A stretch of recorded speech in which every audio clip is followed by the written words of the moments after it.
Hello, hello, hello. Welcome to the E-Show. Thank you, Isha. Thank you for having me. Hi, this is Parisheh James, and you're watching the E-Show only on Womanllly. So today's guest is a very, very special guest. I feel like I say this on every podcast, but she actually is very, very special. Oh, glad to meet you. I feel like we've known each other for a while now. I know already. it. I feel like I've known you forever. Yeah. We're always talking and we always know what's going on. What's going on? In Where each to go? other's digestive system. Yeah. We know what's going on in our stomachs all the time. Yeah. So thank you so much for coming today and taking the time out from your busy schedule for me. Oh, busy schedule. You have the busy schedule. You're so hardworking. No, I'm inspired by you. I wanted to start by saying that you were obviously in Parisheh James. Yes. And it was a very, very cute role. I really enjoyed it. That's the Thank first you. time I ever saw you. Yeah. You know? And so how was that like? Oh, it was amazing. I was actually in my third year of university and everything was going great, and then suddenly my mom called and she's just like, you got an offer to do an Asim Raza film. I was like, oh, okay. And she's like, yeah, you have to do this film. And I'm like, Mama, I'm in university. I can't just leave. She's like, you have to. You'll take off 6 months. Trust me, it's going to be the best experience of your life. And I'm like, okay. And at the time, like, everything was set. I had my dog. I had my own apartment. Everything was just, going really, really well for me. And then Sharia Munawar called me and he had a conversation. He said, this is a role. You're going to be playing Jimmy Khan's wife. And it's going to be great fun. You're going to be shooting in Bahawalpur in this palace. I actually went to Saidpur village. Yeah. And one of the shots was taken there, and I could feel the whole energy and everything. Exactly. Yeah. It was just, it's very different from Lahore and Karachi, Islamabad. It's very different. That was my first time going to that side of Pakistan. But yeah, I can't even put into words what that experience was like, because I was just around the best people and had the best 5 months. And the cream of the industry, the best actors, the best directors, best producers. Exactly. It wasn't, everyone had this, something to say about the film industry and how it's just like this and that. And I'm just like, okay, I didn't get that feeling. I was with Ahmed Ali Bhatt and Zara Noor Abbas, Maya and Sharia, learning from each one of them, and they're also artistic. Even YBQ, who is playing my dad, he's a designer, but just the conversations and after shooting, we would all gather around and have such a great time. And it was just I wish I could go back to those days. Since your mother's from the media industry, at times mothers sort of take their children away from it, or they really make them grow up in it. So what was your scenario? My mom was always do whatever you want to do. There's no pressure. If you want to do music, go do music. She actually put me in singing and dancing lessons, and she put me in ballet. So she wanted me to actually learn that gracefulness and explore my artistic side. She always wanted me to do that, and sports as well. She was very sporty, so she kind of dipped our feet into everything and said, okay, you know what, do whatever you want. But because I was always with her on set at some fashion week or some award show, I kind of found, okay, this is something I like, or this is something I like. But then she immediately was like, put her into this commercial. So I started doing commercials with Saqib Malik at a really young age. So that exposure to the screen I had really young. Yeah. And then when I noticed or came to understand that she had done modeling and she was the first model, one of the first models in Pakistan, I was like, okay, I definitely do want to follow her footsteps at one point. I want to see if I can follow that legacy in some sort of way. So she's always been very do whatever you want, very accepting. I think that's a very good approach. So do you think that before you weren't a part of the film industry, you didn't act, you had a different perception of the industry, and now that you were a part of it, you have a different perception of the industry? Yeah, definitely. I mean, I didn't have that much exposure until I was 12. I stopped doing those commercials. And then after that, I had such a big gap until I did Parisheh James. So what I had learned from other people was just that you have to work very, very hard, of course. I don't know. I don't even know how to answer that. I feel like I didn't really have that much of a perspective of the industry. Okay. Yeah, makes sense. It didn't change, but I did get the best experience working with Asim for the first time, and that was my first film. So I'm very lucky. That is a very good opportunity. Yeah. And especially with your debutante movie. Yeah, I know, and I'm so happy. Like, I'm gonna show my kids one day. And be like, I did this movie when I was this age. What was your hardest scene to shoot in Parisheh James? Oh my God, that's so funny.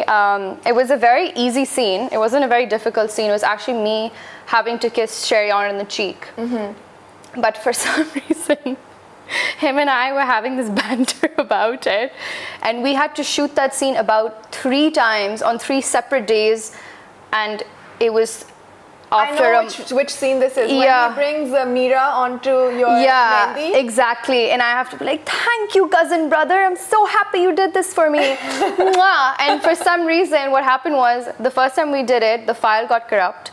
The second time we did it, something else happened. Yeah. So we had to actually do it 3 times. Yeah. By the way, sorry guys, I have to keep moving her hair because the mic is on this side, and if the hair touches it, the sound is going to be corrupted. If you were trying to figure out what she was doing. Yeah. It wasn't hard. Actually, no, the most difficult scene to actually do in terms of technicality was probably Hai Dil Bechara, shooting that dance segment, because we were shooting that for about an entire week. And I was given the most chote kapre, and it was 10 degrees in December. And all of us girls, we had this one part where we had to twirl. Okay. And it was just not a good day. It was an off day for us. You know, some days were good, some days are bad. Yeah. Those are one of those days where we had practiced so much, but sometimes we weren't in sync, or sometimes there would be something in the back. Yeah. So the amount of times we were doing that twirl, I actually passed out. I actually fainted. Oh my God. And everybody stopped, and somebody got me ORS. And it was just a so dramatic scene.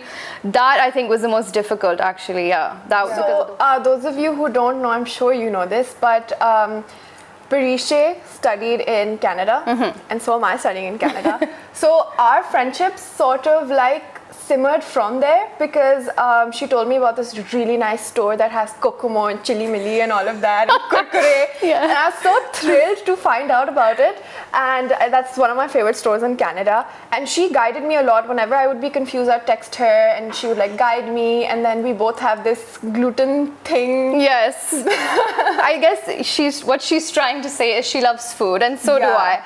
And that's why we connected. And I think you were looking for that, you know, you're missing home, and I get what you mean. And I was like, okay, I know exactly where you should go, because that's where you get that comfort. Chai and the tea bags that I was getting at the normal metro or, you know, any Tetley and all that stuff. It just did not, you know, hit home. After university, you know how people graduate, there is this marriage pressure on especially women in the South Asian societies. You know, oh, okay, पढ़ाई कर ले, शादी कर लो, शादी के बाद करती रहना जो करना है. But how important do you think that financial independence is to a woman, especially in the South Asian society? I think it's so important. I think that's something that I learned from my mom. Because she came here with absolutely nothing, with the kids, with us kids. And for me, marriage is not something I'm thinking about until I am on my feet and I can do whatever I need to do, which is like travel and work very hard and earn that money and have my own house, and then I'll think about it like that.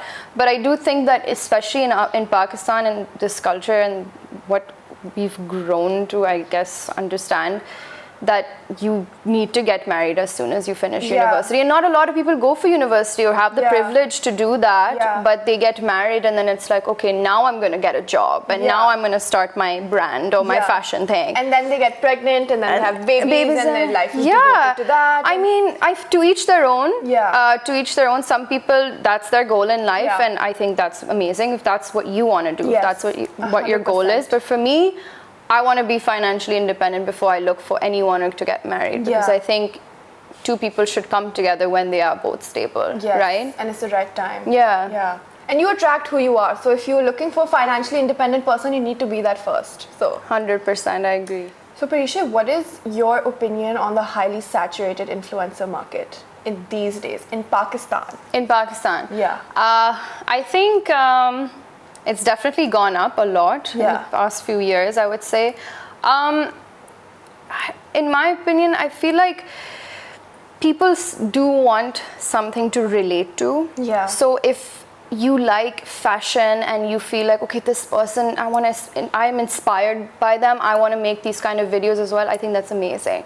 But there's some influencer, there's some responsibility to it. I don't know if you guys have seen this one TikToker who set this entire forest on fire for likes and views.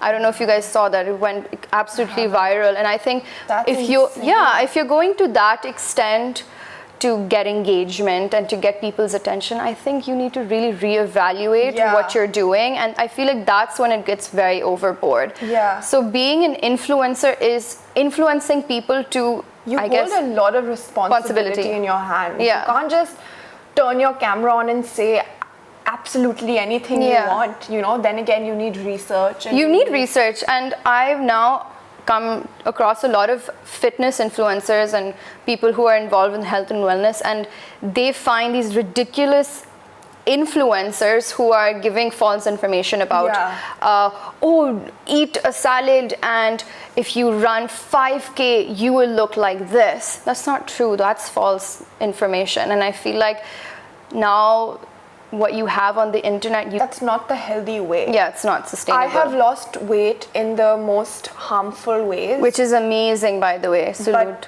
But like, it was so bad where because of keto I developed gluten sensitivity. Oh, okay. I couldn't eat gluten, I couldn't digest gluten. For all of these unhealthy ways to reduce weight, you're all going to get it back. So, you know, might as well do it the right way. Exactly. And that's what I try to tell people. It's like, you know, don't look at these diets and think, okay, I'm just going to completely cut out junk food for an entire month.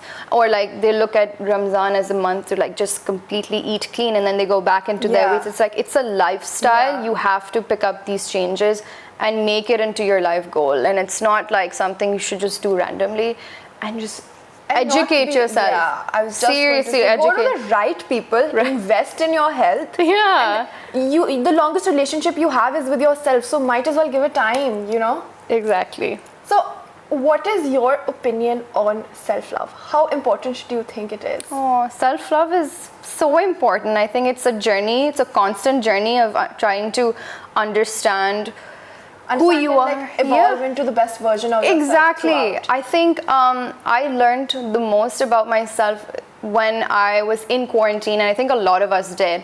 I went back to doing a lot of things that I liked doing as a little girl, which was like painting or singing and like stuff like that. And self-care to me is so important. I feel like if you don't take the time to understand what you like and what you don't like, then you're just going to be living through other people and trying to understand yourself through them and through those conversations. So I think it's the best thing you can do, whether that's if doing your skincare at night or like just going and treating yourself to a coffee, like these little things, if they can make you happy, you're going to be good. You're going to be good and you're going to be good to other people. If you're good company for yourself, then only you're decent company for others. And it's really important to appreciate what our body does for us on a daily basis, whether it's going to sleep, waking up, using our legs, even to go to the bathroom. You know? It does so much. It's digesting your food. Exactly. And, you know, you have so much to be grateful for, and just to not acknowledge that is kind of selfish. I know I do it too sometimes, you know, where I'm just like, man, I'm just not like, that's not my ideal weight, or, you know, I've eaten something unhealthy or this and that. I know I do that too. I'm human as you are, but it's important to appreciate your body. And thank it. For every morning I do this thing where I write 3 things I'm grateful for. Oh my god, me too. I have this gratitude journal. I have the 5-minute journal. Is that the one you have? It is a game changer for anyone watching it. Please go buy this book because it has helped me so much. It's helped so many people I know. And it really grounds you and it sets the tone for the rest of the day. And, you know, like I wake up and go like, I'm thankful for my body. Like every time I pass the mirror, I try not to say anything negative about myself. Criticize yourself. If I do, I'll say 2 things positive about my body. You know, and just on the positive note. Exactly. And just like changing these small things over time makes a huge difference. I totally agree. I think this is why we getting along so well. Because they're very similar. Very similar. Similar mindsets. Yes. Do you have any advice for young men and women who are maybe coming into the industry or, you know, going through a hard time? Because I know you did too when you were leaving Canada and coming. Yeah, for the people who are coming and transitioning here? Or just anyone who's going through a hard time or wants to come into the industry and, you know, just anything at all. Do you have any advice in general for these people? I would say find something that drives you, even if that's not something that is acceptable in your family. Conventional. Yeah. Do something that really makes you happy and chase that. And if you want to post a video of you dancing, if you want to post a video of you making a smoothie, just do it, because I'm sure there's going to be someone who relates and someone who's going to want to see that kind of content.